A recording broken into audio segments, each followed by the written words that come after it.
عزیزان دل، امیدوارستم هر جای دنیا باشین خوش آرام باشین کنار فامیلای عزیزتان. خوش آمده با یکی از ولاگای جدید ما. و یا جا دارد یک تشکری خاص کنم از شما عزیزانی که میشه مرا تشویق میکنین، چنل یوتیوب مرا سابسکرایب کردین و حمایتتان نشان میدین.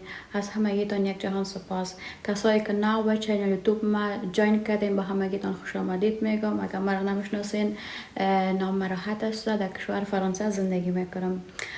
دوستان عزیز، میخوایم در این ویدیو به شما یک نوع کلچه را آماده کنم که واقعا طعم بسیار زیاد عالی داره.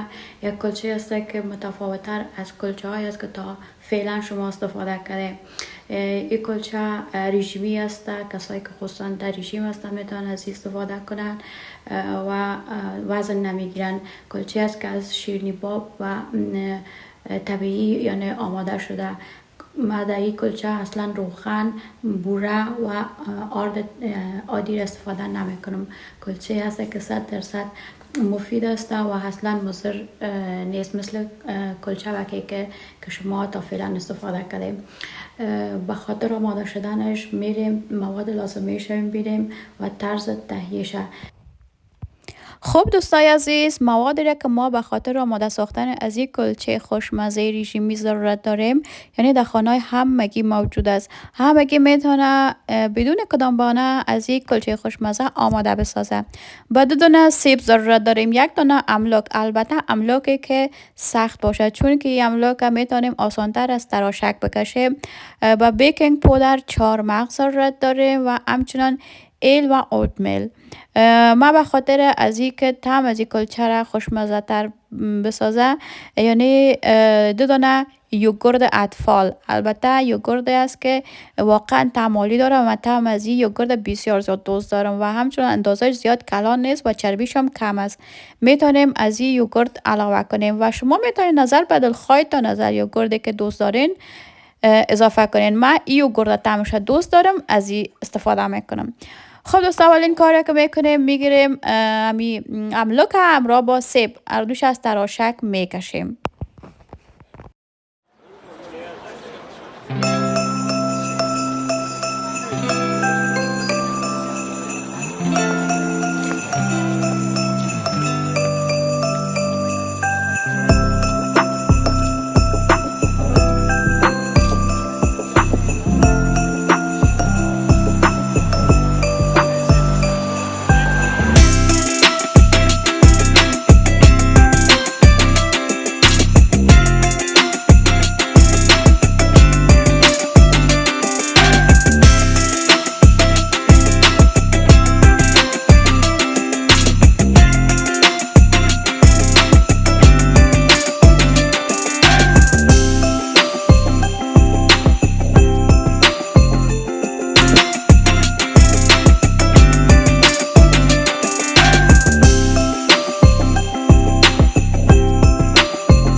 حالا یک کاسه رو بگیریم و تمام مواد خود در این کاسه علاوه میکنیم. اول اوتمیل اضافه میکنیم و بعدا هم 4 مغز ما قبلا دوستا میده کردیم، نه به اندازه بسیار بزرگ و نه زیاد کوچک، چون میخوایم 4 مغز زیر دندان از شوه.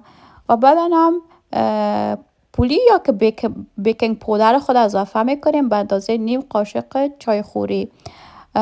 و ایل دوستان ما بسیار زیاد خوش دارم که در شیرینی باب اضافه کنم، چون که واقعا ایل یک بوی خاص میده برای شیرینی باب و از این خاطر من هر شیرینی را که جور میکنم حتما ایل اضافه میکنم.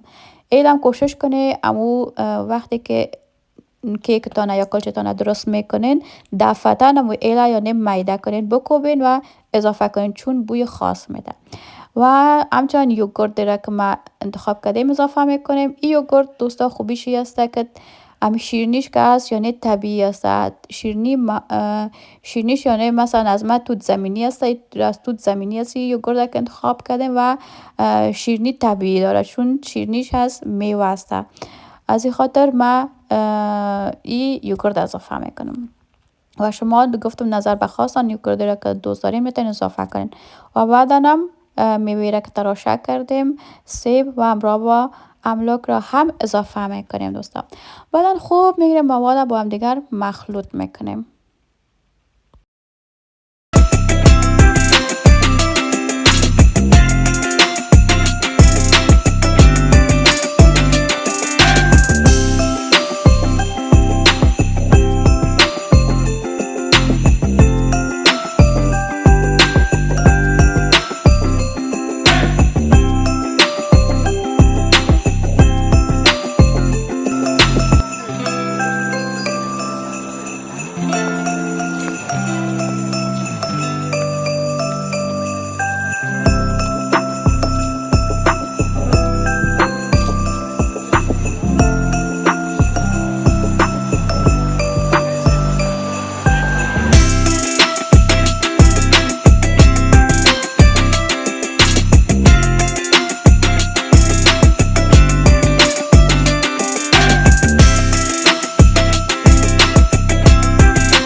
خب دوستای عزیز، قسمی که میبینین کاملا خمیر ما آماده است و مواد خوب با هم مکس شده. حالا میریم با هم دیگر کلچه را آماده میسازیم.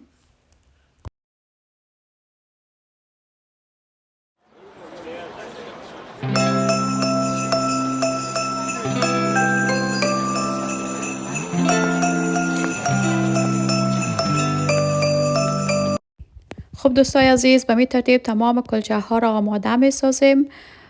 و دوستان شما یک خواهش دارم، کسایی که در چینل یوتیوب ما نو هستین ازتان خواهش میکنم که چینل یوتیوب ما را سابسکرایب کنین تا که با شما انرژی مثبت بگیریم و بتونم ویدیوهای هرچه بیشتر و خوبتر به شما آماده بسازم.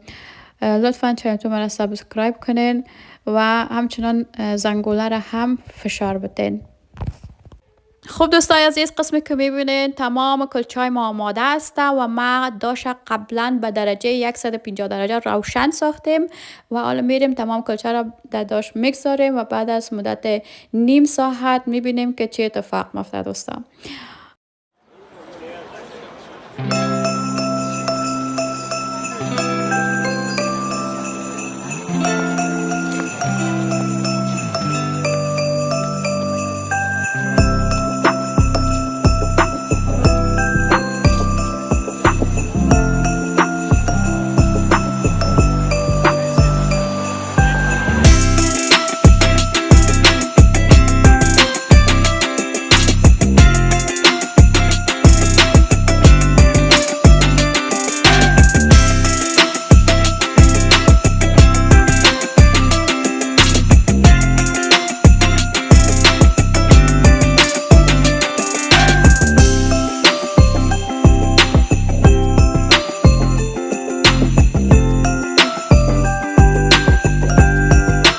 ببینید دوستان، میبینین تمام کلچه آماده شده، بسیار یک رنگ مقبول به خود گرفته و از مزهش هم واو بسیار زیاد مزه‌دار معلوم میشه دیگه. ما خودم نوش جان کردیم، طعم عالی داره.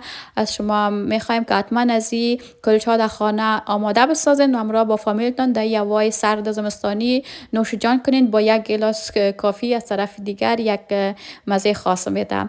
و دوستا اگر در ویدیوی من کدام کمی کاستی وجود داره به بزرگواریتان مرا ببخشین، چون که ویدیو اولم است، میشه که در بعض جایش اشتباهات از من رخ داده باشه. انشالله که در برنامه آینده جبرانش میکنم.